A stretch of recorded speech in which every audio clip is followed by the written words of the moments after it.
Let's go ahead and get started. Thank you all for being here. Welcome to our first event of the semester. It's wonderful to see you all here. My name is Ashlyn Hand. I'm a postdoctoral fellow here at Duke for the year. I'm also a member of the America and the World Consortium. So I'll be moderating tonight, and it's an honor to join you. We appreciate your flexibility in what is proving to be yet another abnormal semester. So I hope that amidst everything, all of you are doing well and are taking good care. That said, I did want to draw your attention to a few events that are coming up in the next couple of weeks. So next week, we have General Amos Yadlin, who will join us for a talk entitled Middle East Security in the New Era. So this will take place on Wednesday, January 26th at 6 p.m. in Gross Hall 103. And then early next month, we have David French, who will join us for a discussion on national security and the future of the Republican Party.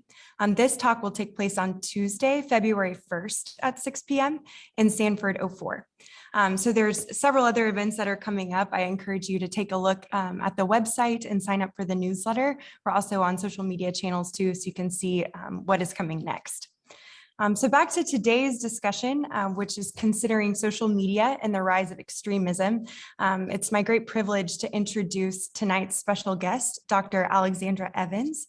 Dr. Evans is an associate policy researcher at RAND Corporation, a nonprofit and nonpartisan research organization that develops solutions to some of today's most pressing policy challenges. Dr. Evans is a historian by training. She got her PhD from UVA, and her research interests span a great many of topics, including strategic competition, political military dynamics, and decision-making. And today, she's going to be discussing her recent work on extremism and the online ecosystem. Alexandra, thank you so much for joining us. It's great to have you here. I really hope that today can be an honest discussion. So we're going to give Alexandra the floor for a few minutes. I'll take moderator's privilege and ask a few questions before we open it up for questions to the audience. So be thinking already, audience members, what questions you might have, because you'll have an opportunity in the latter part of the discussion to ask those. So with that, Alexandra, I invite you to go ahead and get started. Thank you. It's so nice to be here virtually. I'm sorry I can't see you again, Ashlyn, in person, but happy to be talking with this group. And first off, as you've mentioned, I do want this to be a conversation. This is within this sort of security space. Often what we discuss tends to be a little bit abstract from everyday lives, but this is an aspect that I think all of us have at least some direct experience with, and it's a debate that's been front of mind for many. And so I'd love to hear from the group's thoughts on paths forward and also some of the challenges. But before we get started, because particularly this is such a charged topic, I thought it might be helpful to spend a few minutes sort of outlining the field, the elements of what we do know from years of research, the questions that are being developed, and perhaps there's not a clear consensus, and then with time permitting, some time at the end to talk about potential paths forward. But up first, let's talk about definitions. So when I say extremism for the rest of tonight, I'm going to be using it in really one of the broadest forms as an umbrella concept that encompasses a range of individuals, groups, movements that share some common elements, most notably a willingness and a desire to work outside of established, and particularly outside established political institutions, and to use illegal force, threats, or other harmful actions to promote political causes and to enact desired changes. And it's a pretty broad definition. There's a lot of debate. It's a difficult sort of topic to establish these parameters, but I'm using this broad thing so that we can look at general patterns between the variety of groups that have emerged over time and to discuss sort of the ways in which this reflects broader challenges in the technology space, but also in the American political system today. And when I say online extremism, what I'm then referring to are these types of activities that individuals, groups, or movements are really taking this broad approach. That these activities that unfold predominantly in virtual space or using internet-based tools. And so this could be on social media, for instance, which is an area that's gotten particular attention recently, particularly from congressional lawmakers, but also because of the size of the companies involved there. But there are also other sort of tools that fit into this space. So the use of internet-based financial architecture, e-commerce, encrypted communication tools, and others would fit within this bucket. So with that full introduction, let's turn to what we do know. And really, to start us off, this might be the only good thing I have to say for the next few minutes, is that we do by now know quite a lot about what motivates groups to use the internet, what makes the internet attractive, and the types of functions that can be fulfilled online well, and where there are some barriers there as well.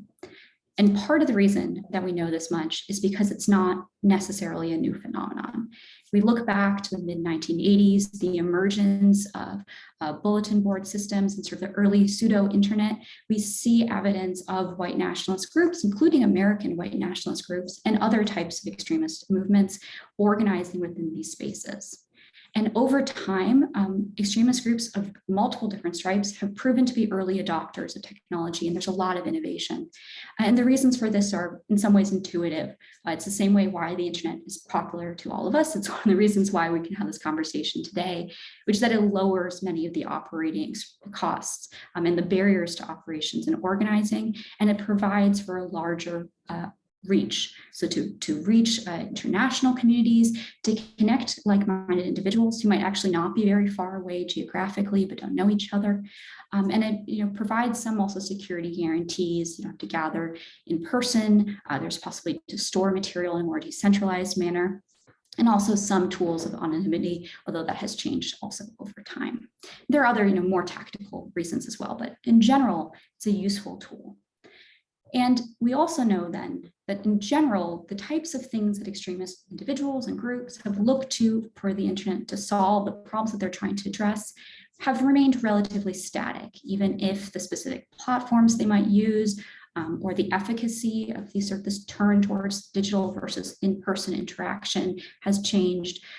They're still trying to pursue similar operational functions. And these include networking and coordination, so the ability to identify other individuals and groups, to share information, to sort of coordinate action. Related to that, it's a useful tool for recruitment and radicalization to identify potential sort of vulnerable individuals or people who already share similar interests, and then to encourage them down a certain path. There's also inter and intra-group knowledge transfer, which is really important. We can think about that ideologically, the spread of propaganda, the spread of ideological tracks, but also more operationally, the sharing of tactical manuals. We've seen evidence, for instance, of the Islamic State as one entity that has done a very good job of developing even YouTube videos, written manuals that circulate online for certain types of sort of attacks. And then, as we all have also personally benefited, from this huge range of financial tools to increase revenue, to transfer funds. Some of that could be through direct solicitation, some of that could be through crowdsourcing, and some of that could be through using e-commerce tools, including popular platforms, through even giants like Amazon. And then finally, there's this element of mobilization to action that kind of overlaps with the others as well. But the internet is a useful tool to sort of coordinate action, to galvanize and incite, sometimes directly, sometimes through sort of more leaderless approaches, real world interactions, but then also harassment campaigns that might occur predominantly online. So as you can see, there's a lot that the internet enables, but this isn't necessarily different than what might have happened offline. The change is really sort of is on a tactical rather than strategic level, and there are changes in volume and cost and other elements like that, but we're not seeing necessarily new types of behavior in that sort of broadest sense. And when we do see changes, when we see discussion about migration between platforms or adoption of new technologies, that's often a response to changes in the technological and regulatory environment rather than changes in the nature of extremism itself. So this is, in short, it's an old problem. We're seeing new tools, but not necessarily a new phenomenon. And so when we realize that, we have to think also about whether some of the other myths that we have about online extremism as a problem hold. And one of them in particular that I want to flag is this idea of a separate dark internet where extremists have it. There was a lot of discussion, the importance of the dark net, about scary dark corners. And there are some fringe nodes within the internet in which you do see a particular concentration of activity. But in general, if we broaden our aperture, we can really see the ways in which the extremist ecosystem stretches across the internet, and it occurs within many of the same platforms that an average internet user would use. and it exists alongside non-extremist content. And so finding ways to identify potentially harmful content, to mitigate the risks associated with it while maintaining a free internet, one that is easily accessible, and that the types of good sharing and interaction that can occur simultaneously is available is one of the challenges that the US and other states have been grappling with. Now, all of that said, there are unique aspects of the internet that have appeared to maybe accelerate or amplify worrisome trends. This comes down to the question of exposure and the effects of exposure of individuals who use the internet on their propensity to adopt radical views, and also their ability to radicalize to the point of potentially being willing to undertake violence themselves. And so we know that a lot, because of the sort of proliferation of this content, the accessibility of it, and the sort of innovations in targeting and improving the virality of some of this content, that more individuals are probably exposed to radical content now than they would have been, before this became such a popular tool or before the invent. Just much easier to amplify and spread this material and to reach billions of eyes, and millions definitely, and in some cases, some of these really do reach an extraordinary scale. And so that process, that amplification, becomes particularly concerning when we think about the ways in which internet communities themselves and the tools are often designed to encourage polarization, whether implicitly or explicitly, to push to the far extremes. And this is now sort of an emerging consensus. One of the reasons for this is the ways in which internet information environments tend to encourage the formation of echo chambers. This happens in the real world too. There's sort of a natural human inclination to pursue other like-minded individuals, to chase down your interest, to find others who sort of speak like you do. But there seems to be a greater degree of this happening online. And in addition to that, there's this polarization to extremes. This occurs in, not necessarily just within sort of the outer bounds of acceptable of political discourse, but also within sort of more established boundaries. This is a broader phenomenon as well, but that this pushing to the extremes does then also contribute to other sort of negative patterns, which increase receptivity to some of the more radical ideas, sort of passive absorption as well, but then also creates opportunities for those recruiters and others who are intentionally trying to exploit these environments. And so what does that look like? Some of this is the fact that there's the anonymity and artificiality of virtual interactions, which 3 studies have shown may lower inhibitions and suppress perceptions of difference among users. And this increases trust in others' description of reality and fosters a degree of group identification that makes it easier to encourage these processes of sort of otherization and also adoption of pretty extreme views, and encourages sort of types of aggression as well. Although the degree to which that aggression translates to the real world is a very heated point of debate.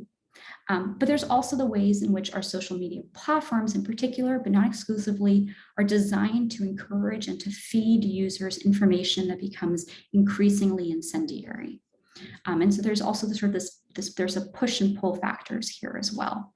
And so some of this means that there's this absorption of material, but it also means the same way that we see in offline spaces, there's an ability for recruiters to encourage the isolation of individuals within homogenous environments, to sort of keep them away from information that would be contrary to the views they're trying to instill, and to encourage sort of the process, entry into these processes of radicalization towards extreme positions. And we can talk a lot more about the ways in which the specific design of some systems encourage this, but I think that's probably something best reserved for the Q&A. So if we know that there are these sort of difficult challenges that are emerging from it, there's still, though, a lot we don't know about the internet. The first is we're seeing changes in the volume of activity. We're seeing some tactical improvements in learning, but it's unclear whether the access to the internet is changing the nature of extremist ideas themselves. Are the same ideas that exist offline within, say, to use the example of a white supremacist community, the ideas that have been merging and evolving in these groups for quite some time, are there sort of changes in what is attractive in online spaces, or are the same ideas resonating within both? And is the internet reflecting debates that are happening predominantly offline? Are these the same types of influencers and leaders? Or do we need to think of it as a different space in which maybe there are new engines of sort of development and evolution that are occurring, or maybe conflicting engines? We could see sort of this rupture that is happening. We don't have necessarily clarity of that on a structural or on an individual level. And also similarly, we don't necessarily know whether the internet is a better tool than face-to-face interaction. We know it allows you to reach more people. Do those who are introduced to these ideas predominantly online, do they hold to them as dearly? Are they willing to pay similar costs? Is there a difference in sort of the tools that we might use to encourage de-radicalization and exit from particularly organized groups? Or is this basically the same thing that happens in the real world? You still don't have great answers to sort of that comparison between online and offline spaces. And it's difficult to draw clear lines because the interaction tends to be back and forth. And then we also, as we see these movements grow, will people be satisfied with online interactions? Do we know that this is actually increasing the level of violence? Are these individuals who are radicalizing online, would they have been receptive to face-to-face interaction? Or have we somehow lowered the barriers to make adoption of radical ideas or extreme ideas easier? These are sort of the directions in which a lot of research is moving, because it matters for the ways in which we design content moderation policies, but also intervention and counter messaging campaigns that can encourage sort of break these habits and break these processes as we go. Now, we've only got, I want to make sure we have time for Q&A, so just sort of the final laying out sort of the paths forward. There's multiple levels of intervention, and I know it's an overused phrase, but responding to this challenge is going to be a whole of government and a whole of society response. And it already has been. And there's multiple points of entry. There's the challenge of disrupting organized groups and movements, of identifying potential threats. That's very similar in some ways to what happens offline when you're trying to disrupt groups that might be organizing in other spaces or in other domains. But it requires changes perhaps in some of the authorities to law enforcement groups, and also some of the techniques used to monitor and to identify potential risks. And then there's the other category, which is more of a societal resiliency problem. And we saw the idea of societal resiliency echoed repeatedly throughout the Biden administration's latest, or the first really, national strategy on domestic terrorism, which is the problem that at the end of the day, this content likely can't be eradicated, that some amount of it is going to circulate, and that there may be harmful content that we do not, as sort of an open society, want to be necessarily removing, but there's going to be these liminal spaces that we have to learn to live with. And so when that is the problem, this gets to the broader question of how we promote sort of an education about information consumption, how we talk about understanding the political values that are norms within society, and also how we think about producing opportunities and these off-ramps for individuals to sort of move into safer spaces. So with that, quick summary of some of the key themes in the field, and excited to talk with you, Ashlyn. Awesome. Thank you so much, Alexandra. I can tell that there's lots of different ways we can take this discussion. So I'm excited about the Q&A and to see what the audience thinks too. But I thought I'd first off say, I understand, I think you rightfully note that extremism did not originate with the internet, and that new technologies actually represent a shift in tactics rather than in strategy. But still, technology is rapidly changing. And so you listed several of those uses of the internet, things like networking, coordination, financing, that extremist groups can use in order to push their message forward. Could you provide a few examples on how recent technological innovation has changed the way extremist groups operate online? Well, the first I think we have to acknowledge is really not just the invention, but the popularization of social media, the ability to communicate directly and en masse. That is fundamentally different than what we had seen before, and that you're simply able to disseminate material to a larger range, and you're able to circumvent a lot of the restrictions on information that existed before. So that's one really critical change. But then there's also sort of the challenge of, as new communication tools come on, what are the centers of gravity that you should be monitoring from a law enforcement perspective or from an intelligence perspective? And where are the ones in which you can see sort of what are the entry points that exist? So there's been the discussion about is the emergence of end-to-end encrypted communication channels and the availability of these commercial tools, the popularity of things like Telegram and Signal, but even WhatsApp. What are the implications there? There seems to be a degree of, sort of these are attractive because they provide the ease of use of other communication channels, but also an additional level of security. Are we pushing groups into these sort of darker spaces where it's a little bit harder to track? I think that's probably, in my view, it's worth it to move them off of the channels where they're able to sort of catch more eyes, but there's a trade-off there as well.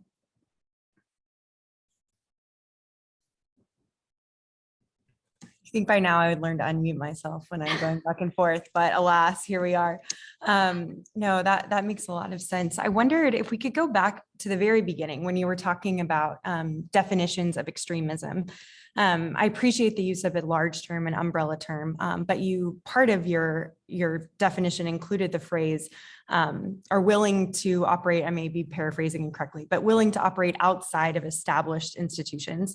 Could you expand here a bit and to talk about what is considered an established institution and how do you define that and how do you negotiate that in a conversation that is being dominated by, public trust in institutions going down? So like, how does that conversation interact with some of the stuff that you're talking about? Yeah, it's difficult. And up front, I should say, there is no stable definition. And I think the search for a universal definition is unproductive. There needs to be clear parameters established for to guide some of the legal authority that are granted in those cases. We do need to establish clear parameters. And I think it's interesting to see the new instructions that come out of the Department of Defense, which do try to provide more specific definitions of the types of activities that are prohibited to active personnel, less so on defining extremism itself, but there's some additional guidance there. But from a sort of this broad approach of the definition that I propose, which is so that we can see sort of different elements of this problem and combine it together, established institutions there would really be referring to, we can use the American context specifically, but this applies elsewhere as well, political institutions that are peaceful, that it's working through the legitimate tools of government and the legitimate tools of sort of advocacy as well there.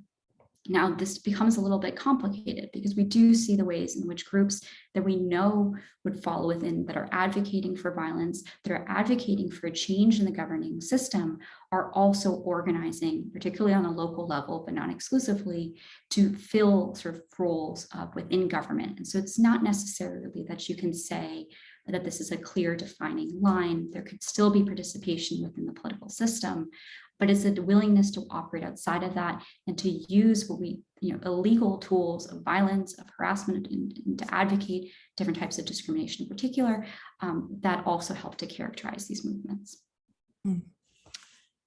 Relatedly there, we talked, and you mentioned it briefly, we talk a lot about echo chambers, spaces where the same perspectives are reiterated, where groupthink can take over. We all belong to them to one degree to another, whether it's our professions or hobbies. And so, of course, we talk about, on the one hand, this need for community, a need to be with like-minded people. That's a natural and human concern. But on the flip side of that, I wonder where the line is, like what makes, and I can tell that you're trying to approach this with nuance and care, because I don't think it's a binary and I don't want to like block us into a reductive yes or no, this is extremist or not. But I wondered what maybe are some of the factors that make an online community unsafe. And so like, how could you even know within an online space if it's trending in a direction that might be dangerous? Yeah, well, first off, the internet would be not that pleasant of a place to use if we didn't have some degree of content sort of sure. sorting that happens. Sure. I don't use TikTok partially because it freaks me out, but it's impressive the ability of some of these systems to identify and to anticipate sort of desires. And so that is something that is, that doesn't happen to that degree of efficiency in the world. Like even your best friends probably can't pick out as great a Christmas present for you as some of these websites can anticipate. But there is a difference of what happens in online in sort of the ability to distinguish between credible information, malicious information, and misleading information. Sorry, can you slow down just a little bit? What were those three different ones?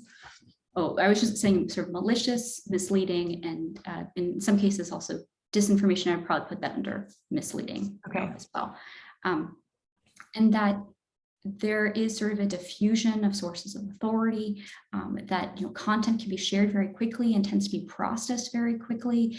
Some of the sort of sources can be concealed in different ways. And so you do have this sort of flattening that occurs, which does encourage sort of a movement to some extremes and also hardening of positions. And so that's something that is a little bit, it's not that can't happen in the offline space.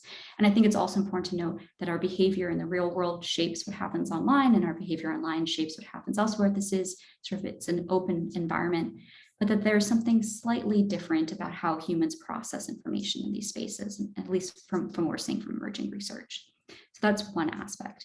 Mm-hmm. But I think you are right, and I should give a shout out to RAND, which has this very large initiative called Truth Decay, where we're documenting sort of some of these challenges here.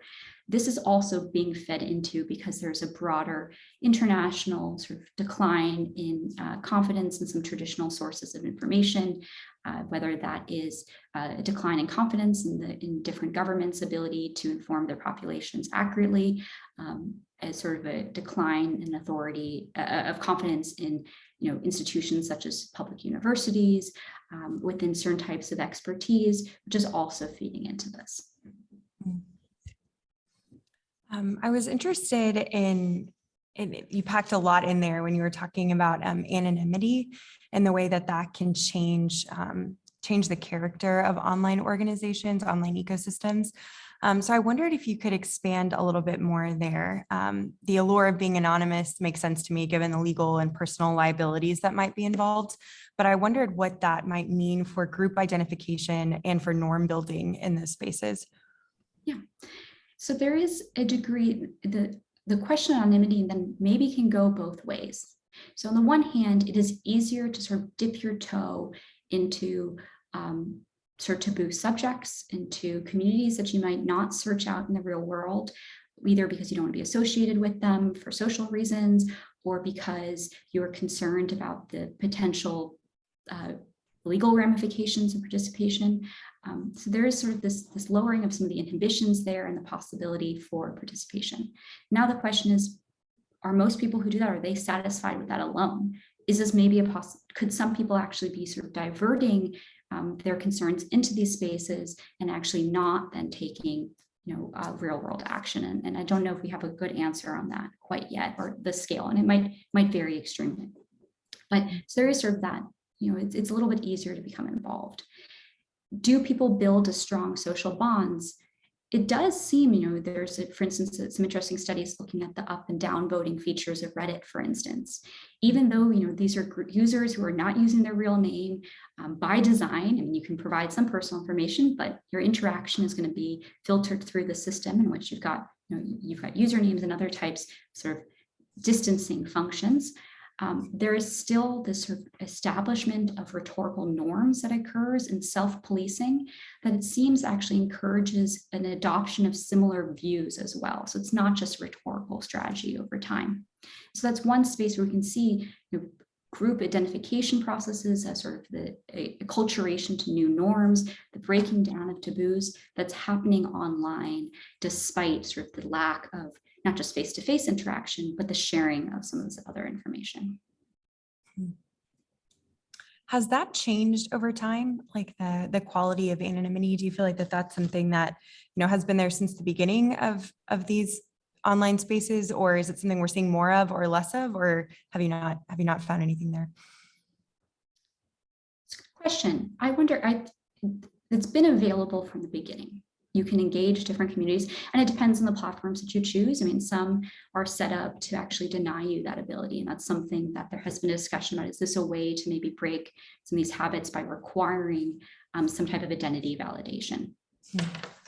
But there's still most places you can create some type of artifice, whether that's you conceal your real name, whether you conceal, parts of your life that you can do better online. You can control, just as the information environment that you sort of interact with can be artificially controlled in some ways, you can also control the information that you share about yourself to a degree. So that, I don't think that has fundamentally changed.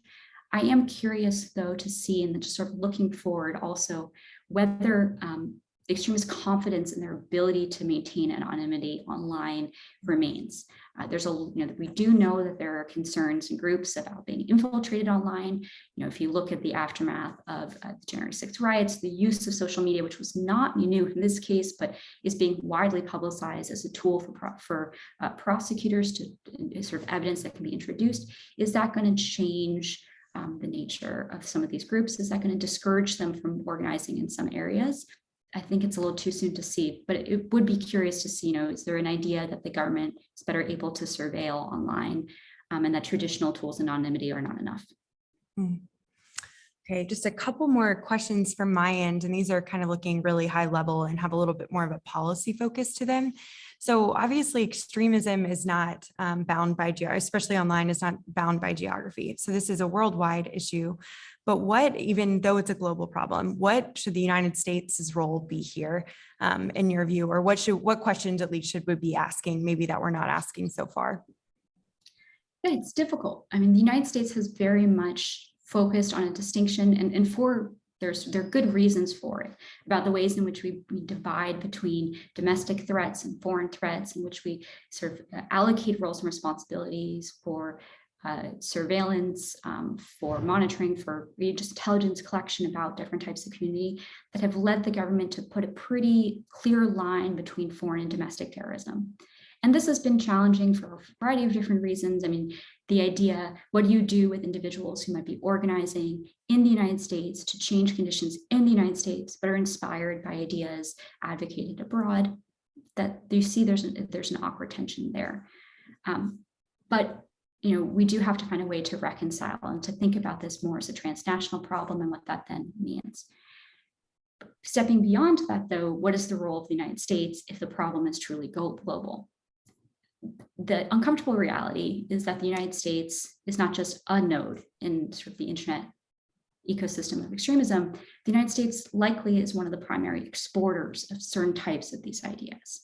The United States, some of this is indirect, that there's a historical experience in the United States that has been sort of mined by certain types of particularly far-right groups and white supremacist groups, and sort of a learning process of ideas that the US serves as an example for. There are also some types of extremist groups in which the US-based groups are actually in some ways the more violent or more radical and are exporting ideas elsewhere. But then we also do have a relatively permissive environment online. We do not have some of the same regulations in place that do, restrict information, sort of use of social media for certain types of activism that you see, for example, in Europe. And so there's also a movement. And then the last reason why the US is really quite important in this space, and so we do need to have a homegrown response, is because many of the most important technology companies are based in the United States. And so if we are going to be the engine of sort of that type of innovation, we also have responsibility to see what that looks like. When I say responsibility, though, it's still an outstanding question on whether that should be, what is the appropriate balance between regulation on a state or federal level and self-regulation within the technology sort of corporate environment as well.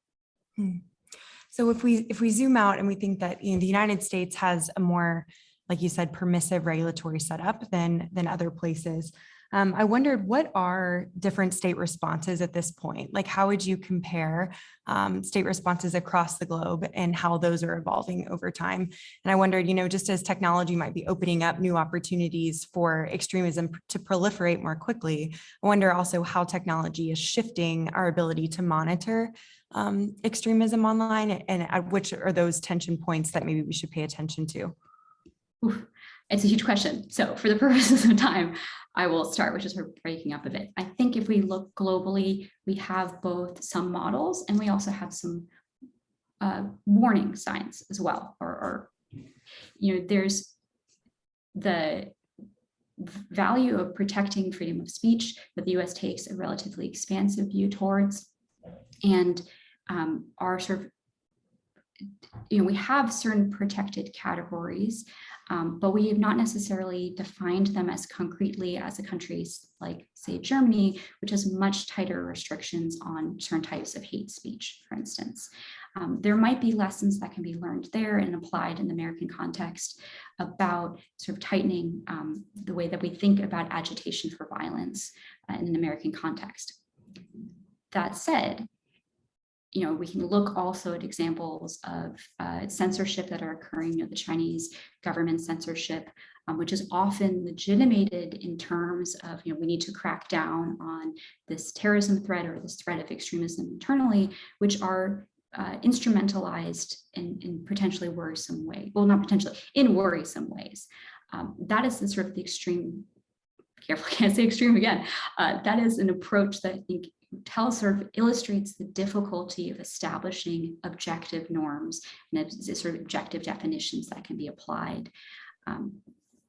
In particular, as we see sort of the encroachment of ideas that previously were on the fringes or were considered taboo into the mainstream, it becomes increasingly difficult to sort of distinguish between ideas that we agree are socially harmful. And if we don't have that agreement in the first place, it's going to be very difficult to sustain them as well. Interesting. All of these I know are tough questions that aren't answerable and sound bites, quick answers, but I appreciate you taking them on. I've got one more question for Alexandra that I'm going to ask, but I did want to invite anyone in the audience, if as you've been listening and questions emerge, please use your raise hand feature on Zoom, and I'll be able to call on you, and then you can introduce yourself and we can take questions from there. If you prefer, you can put them in the chat box directly to me or directly to Paige Rotunda, who's moderating too. So the last question I was going to ask Alexandra is simple, but maybe still complicated, which is who should be involved in making these decisions? So if you're thinking about content moderation, for example, and who's determining, okay, we think this is dangerous, we think this is potentially dangerous, no, this is safe. Those types of questions.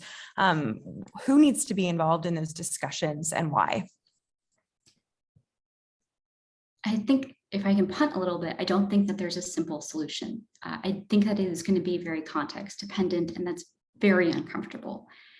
There is a place, I think, from a federal level to establish some guidance.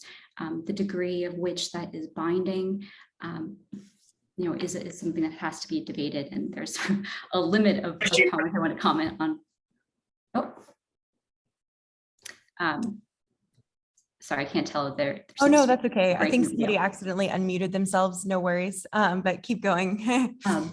So there is, if there is a space, there can be a debate over what is the extent of the federal role, but I think that there does need to be to provide some guidance and to establish parameters. And also because ultimately the federal government does remain responsive, that is still, it is a representative of sort of of the norms that are agreed upon, or at least can be debated freely.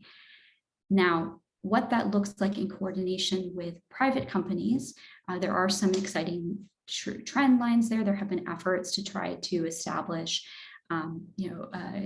monitor either an advisory role or sometimes even a more direct role, to borrow best practices from the academy as well, to create these advisory boards in which you're able to encourage a degree of diversity in expertise and in the perspective to try to negotiate some of that. These are really burdens. It's burdensome on the companies. It can be expensive. It can be time consuming. And the question still is, are they flexible enough to respond as the environment changes and sort of as groups also adapt to some of these types of restrictions? And I'm not necessarily convinced at that point either. But then there's also within private companies, there's a technical challenge that needs to be solved, and there needs to be resources sort of dedicated to that as well. And so we talk about establishing norms. That's really focused on sort of the parameters, but we do know that there's a large center of activity that we probably can agree is explicitly violent, is causing, perhaps it's not encouraging physical violence, but it is causing certain types of harassment that cause long-term social harms, that devising better tools within the industries and within private companies to identify to remove that material quickly, and also tools to prevent it from being shared in the first place. There's a lot that can happen at that level. Absolutely. Well, thank you so much. I'm looking forward to the audience questions too. We've already got several rolling in. So as a reminder, make sure that your questions are questions, that they end with a question mark. Please introduce yourself briefly so that we know who you are, and feel free to unmute yourself and or turn on your video if you're comfortable. So with that, I think first up I have Jack coming to you. Yeah, thank you so much, Dr. Evans, for joining us tonight. So I'm really interested in the domestic policy side of things. And it sounds to me like your stance is that extreme content should be removed. I guess I'm curious for the kind of content that's just short of extreme, but is clearly false and or misleading. I know some people have advocated for taking that kind of material offline as well, whereas others have called for putting misinformation tags or fact checking. I guess I'm curious what your view is on this kind of misinformation. I think its first step is that there needs to be a way to distinguish between information that is unintentionally misleading and information that is designed to sow disinformation and to serve further sort of malicious ends. There's probably going to need to be different responses to those two categories. So, for instance, we know that there are significant state-funded efforts to spread information that is destabilizing, that encourages sort of communal rifts, that incites violence. That information, if we can identify it based upon sort of some of the fingerprints that we see of these groups, that type of content, I think we can agree, is best to remove. Misinformation, particularly when it's shared unwillingly or unintentionally, it becomes a little bit trickier. How do we distinguish the difference between misinformed opinions, between information that was not shared with the intention of being authoritative, but is being interpreted that way, information that was shared as a joke and has then been taken literally? I mean, the example of Onion articles that people think are real, which seems to keep happening somehow. That probably is not just a content removal problem. That's going to require, I think, some of this is going to exist, and perhaps we have to allow it to exist. I don't think that that's necessarily the best use of information in every case, resources in every case to try to remove it entirely, but to focus on mitigation efforts. So that's improving on a sort of a societal level our ability to understand whether information is credible, whether it is complete, what other perspectives we might need to find, or whether information is needed before we can sort of take something as a factual description or something as a call to action. The problem there is that takes a lot of time. And so I'm not sure that I have a clear solution for what to do in the meantime, as we know that this information is circulating. And that's where I do see some of the warning signs that technology companies are rolling out. I do think that it is helpful because we do know that one of the reasons why this information spreads so quickly and as people are able to sort of buy into it online is because of the speed by which we process information that we confront. And so just anything to begin to slow down that process does encourage a degree of reflection that hopefully can achieve some type of difference there. Thanks, Alexandra, and thanks, Jack, for going first. Asa, I have you next. Sure. Hi, Dr. Evans. I was kind of curious about a dichotomy that you brought up. Well, you kept using the word real to describe radicalization in person, and you differentiated that from online, which almost makes it seem not real. And I'm curious if you think that there's an issue with that kind of dichotomy and that people use the online world as this kind of unreal joke world and say like, oh, you can't be radicalized here. These are just jokes. I'm curious, just whether you think there's an issue with that dichotomy. Absolutely, and I'm glad you called me out on that. I use real as an offhand term, but I do think it is misleading. Interactions that we have online do matter. The relationships we build online, the information we consume, that does matter. It's not necessarily just artifice. Sometimes people do take on personas intentionally or they act insincerely online, and that's a different problem. But I think it's important that we recognize that this is part of our lives. It's a different domain in which we interact with people. I refuse to buy into this idea of meta yet, but we'll see what that looks like. But there is still, we need some way to distinguish between those sort of domains. And particularly for instances like recruitment and radicalization, trying to understand whether those bonds that are built and those ideas that are adopted through face-to-face interaction are different or not from those that are built through this sort of more remote approach. Another way in which I think we need to break down that distinction between online and offline is the fact that just the ways in which we engage with the internet now make that impractical. If I am meeting with someone in person, but I am texting someone on my phone or using particularly an application like WhatsApp, which is in that sort of space, I'm participating in two domains simultaneously.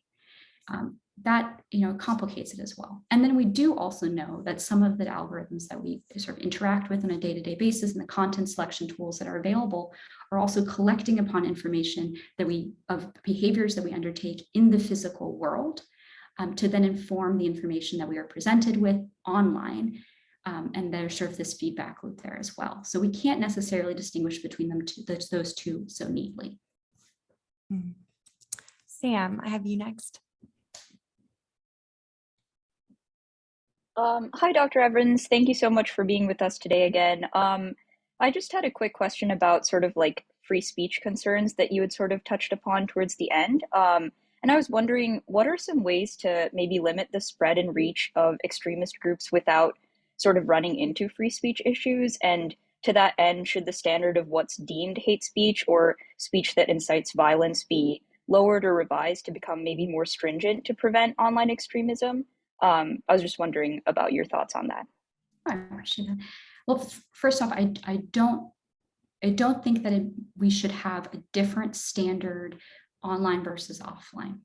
I think that there is a challenge there in between creating sort of different and contradictory standards of protections in that case. We do, though, need to, I think, begin to think about different types of antisocial behaviors that don't occur in physical spaces, but that cause real world harms or cause psychological harms that we have not, and this is not limited to extremism. I'm thinking here of online harassment campaigns, the use of sort of this phenomenon of revenge porn, items like that, which we have not necessarily dealt with because it's a category of social harm that has not been, it's not fully understood. It's relatively new, and we're seeing sort of a lag, particularly on the state level, as some of these laws are catching up. So there's that problem. On the broader question of free speech, there's a difference between restrictions that are imposed by private companies for use of their private platforms, particularly when we as consumers are accessing them for free, versus restrictions that are implemented on the state or federal level by the government. So I think we have to be comfortable with the possibility that those can be different, and that there might be some companies which are able to take steps that we wouldn't want the government to do, but that they might decide are necessary to create the type of environment or consumer base that they think is appropriate. Thank you both. I'll interrupt with one from the chat here. So this is coming from Brent Katz, and he says, I'm very interested in addressing extremism that has been mainstreamed by the Trumpist wing of the GOP. How do you approach disinformation and radicalism when it's being broadly normalized?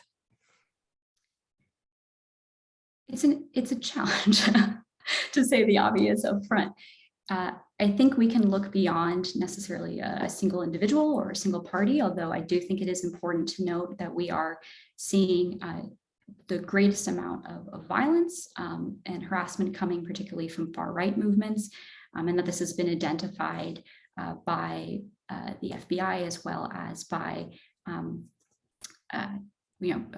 non-governmental organizations evaluating trends in the movement. And so we do have to be comfortable to say, even when we do strive for sort of an objective lens, that there is an imbalance at this moment from the areas in which across the political spectrum that we currently see as a center of gravity for particularly violent or otherwise pernicious activity.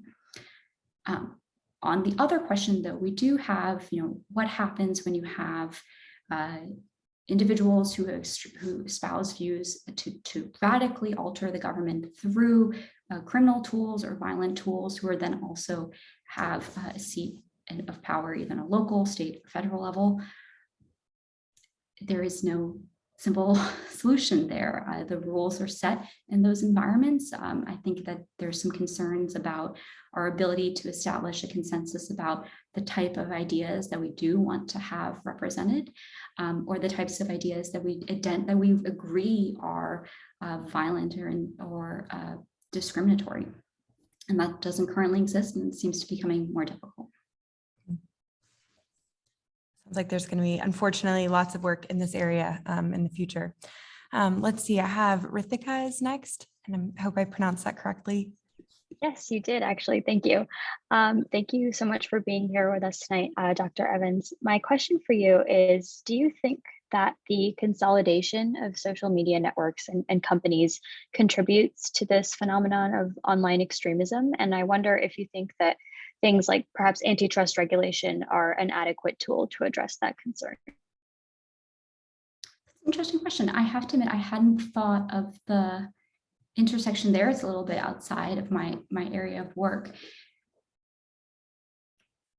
I think there's two levels of that. On the one hand, consolidation does promote in some ways the establishment of some norms, simply because you do have fewer actors who are controlling more territory, if we can use sort of that metaphor. But there is the possibility then that it does become more difficult for the types of innovation that we would want, in other spheres, not just in this as well, and that there is more difficult. There's a great difficulty to encourage some of this change. But I'm not necessarily sure whether the problem is going to be to the alternative of a very dispersed environment is necessarily more conducive to tamping down on some of these behaviors. It's a little bit. I'm not sure necessarily that that's the variable to sort of control there. Absolutely. Let's see. I think we have Ken Rogerson next. Hi, Ken. Hey, thank you for coming. I wanted to go back a little bit to something that Ashlyn was saying and something you brought up earlier, which was government intervention into this. I have a colleague who works for the UK government looking at online extremism, who tells me that it is extremely difficult. And I have kind of a two-part question, which is, one is, how has the technology advanced over the last little while to help the monitoring of these extremist groups? And are they ahead of law enforcement and governments? Are they keeping one step ahead, or do you have any understanding of law enforcement governments doing some good work here?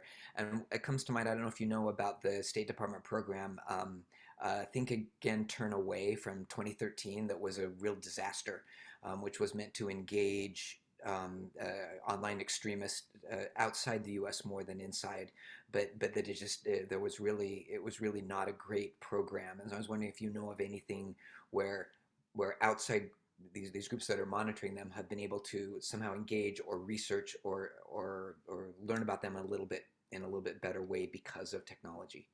Yeah. Well, working sort of backwards, then I think on this question of the efficacy of counter extremism interventions and de-radicalization interventions. So if I can give a shout out to some other work by colleagues at RAND who have looked at sort of a program evaluation level. One of the challenges is that this is a burgeoning industry. We don't necessarily have good tools to evaluate what is working, not necessarily on an individual level. We do know a good amount about how to sort of tailor individual outreach, but to encourage these broader community-based changes is much more difficult, or to scale them up. So there are a lot of tools that have been circulating out there, but that we don't necessarily know if they're working. And there's a lot of wasted resources there. Some of that is just a process of learning as these tools mature, and we'll be able to collect more data. Some of it is also a data collection problem. The definitional challenges that matter in a legal environment also very much matter for our ability to collect data and to measure whether these groups are achieving their desired objectives, and to compare across programs. So that's something that needs to be developed a little bit more. That's not just, there are a lot of government-led programs that this applies to. It also applies on the community level. And so trying to think through those relationships. On the question of the challenges of identifying and responding to this text, particularly text, but not just text, also images and video, it is challenging. I am thankfully not a computer scientist or an engineer, but I can talk a little bit to some of the reasons why it is so hard. There's, the volume, there's the language differences, there's the use of coded language or language that's not coded, but it's very context dependent, which requires a lot of specialized knowledge. But then there's also this challenge of distinguishing between sincere language, insincere language that's masking as sincere language that's pretending to be insincere, and the ways in which irony and sarcasm are purposely weaponized to actually provide a degree of plausible deniability. One movement, if we can call them that is particularly good at this are the Boogaloos, who have purposely sought to sort of distance and to obscure what they are doing and what they mean, and to provide some of that complication. That said, we do know that machine learning tools have advanced rapidly, that there are whole categories of text and visual, but there's a lot of, over the last few years, particularly this move into understanding, being able to translate imagery and videos and be able to process that in similar ways that have really advanced in impressive ways. I think the challenge there is making sure these are resourced and that you have the personnel in place to actually sort of implement them on scale. I'll jump in, thank you, with one more from the chat. So this one asks, are new developments of technology going to change who is affected by extremism? I'm interested if younger people are getting involved in extremism more quickly and if this actually shifts the strategy instead of just the tactics. Double question. I love that question. I think one of the areas I'm particularly concerned by are the use of platforms like Discord or Twitch, which are making it available for not just kids. I mean, there are plenty of adults on both these platforms as well, but you do have sort of multiple age groups interacting. That's frightening, and you do see intentional efforts by some groups to sort of get them young, which is disturbing. And then there's this process of sort of acclimation to sort of extreme rhetoric, this breaking down of taboos. That does seem to have recurrent and in some ways generational effects. And so that's worrisome. The other ways in which I think that the internet is allowing for sort of cross-group pollination is interesting to me. So we can see, for instance, some militia groups, white supremacist groups who are not necessarily, they did not originate within the QAnon movement, for instance, seeing this as a space in which they can actively recruit, and that it's possible to reach individuals that you might not have been able to identify or to communicate with in an online space in a way that doesn't necessarily replicate it as well offline, although there's of course plenty of offline networking that occurs as well through sort of specialized community gatherings, to use a more neutral phrase. But then, there's also a passive version of this in which these ideas are being shared alongside different communities. And so we have this emergence of what some experts are referring to as a salad bar approach, which seems to be a little bit different. Ideas that are motivating some of these extremist groups are becoming a little bit less organized, a little bit less coherent. There's more of an ability to sort of pick and choose the elements that you like and build your own extremist brand. And that's something that we'll have to see what that means for the cohesion and ultimately the violence of these groups over time. Thanks, Alexandra. I see Theo's hand. You're up next. Theo's sneaking on. And you are muted. Hi, Dr. Evans. Thank you for an interesting talk. I had a question about which kinds of threats or I don't know if threats is the right word, but which forms of extremism or radicalization that might take place concern you more? Those that happen on kind of smaller fringe platforms that are more perhaps easily identifiable, but can crop up and migrate into different arenas, or those ones that are on more legacy traditional platforms like Facebook, Twitter, whatever, that are perhaps more diffuse, but can then reach a wider audience? Yeah, well, I think there's a little bit of a conflation that is happening here. I would say that we're seeing mostly the same ideas in all of those spaces. And we're seeing it does vary between groups, but elements of groups, related groups, and might maintain footprint and sort of what we can think of as very niche communities where this is sort of tailored content for that community. And then there are also sharing ideas, maybe in slightly different language, sometimes sort of neutered in some ways on more popular platforms as well because of the reach, but also to try to begin to encourage that movement to these other communities. So there's that sort of movement across. But under that, there is this question of, is it more frightening to think about small cells of very dedicated people, but there are fewer of them, versus large groups of more loosely linked individuals who have ideas that maybe are sort of more in that sort of gray area? I think that they're causing different types of social harms. And so there's, it's different types of risks associated. If we think about the possibility to undertake acts of violence, it's a little bit easier to control when you're able to vet and to coordinate activity. You also have not as much an ability to undertake it significant. So it's hard to say universal answer there. We know that there are very violent attacks that have occurred because of individuals acting on their own. So I don't want to discount the importance of that and the disruptive consequences of that.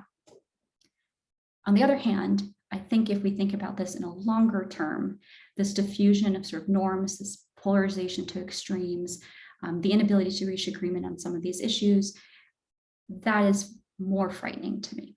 I think that creates conditions in which some of those groups that might have needed to be small and hidden don't need to be. And it becomes easier to sort of move into that sphere. Thank you. Thanks, Theo. Thanks, Alexandra. Another one from chat, and then we'll probably wrap it up. We have time for just a couple more questions, but I'll start here with, can deplatforming actually lead to grievance formation and thus foment violence? So the question of does deplatforming work is probably the hottest question in the field right now, because it has direct implications for what do we do? What types of policies do we design? What is the responsibility of these companies? It's a really important question. In general, we do see that deplatforming doesn't seem, at least from the data that I have seen so far, and this is a field that's developing, isn't necessarily causing an increase in offline organizing yet. I am kind of curious to see if there is going to be a transition. We've seen sort of this movement between other platforms, from restrictive environments to environments that are more popular. And because there's so much out there, and because the barriers to establishing new, particularly social media platforms, have changed, there still are receptive environments. So it's easy to move. There doesn't need to be the sort of, very rarely are groups entirely expelled from the internet. And even when we see websites that are particular nodes shut down, they are able to eventually organize. Now, if this means that it's not eradicating the information, it's just sort of shuffling it around, does that mean it's worthwhile?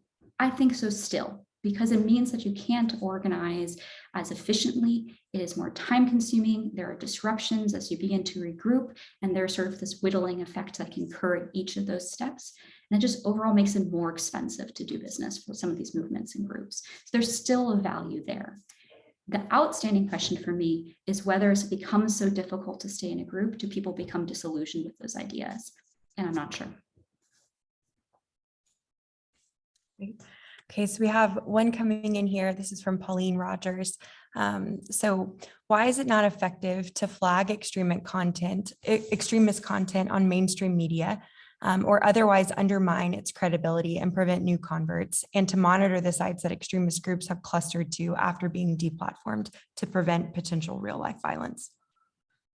I think it probably is effective. It just depends on what type of effectiveness are you looking for. There's monitoring that I presume happens, and I don't need to presume, I know that happens. One of the challenges is just the volume of content. How do you follow every corner of the internet? How do you keep up to date in trends in language, in trends in sort of the visual imagery that is shared, as all of this is evolving very quickly? That's a significant monitoring challenge.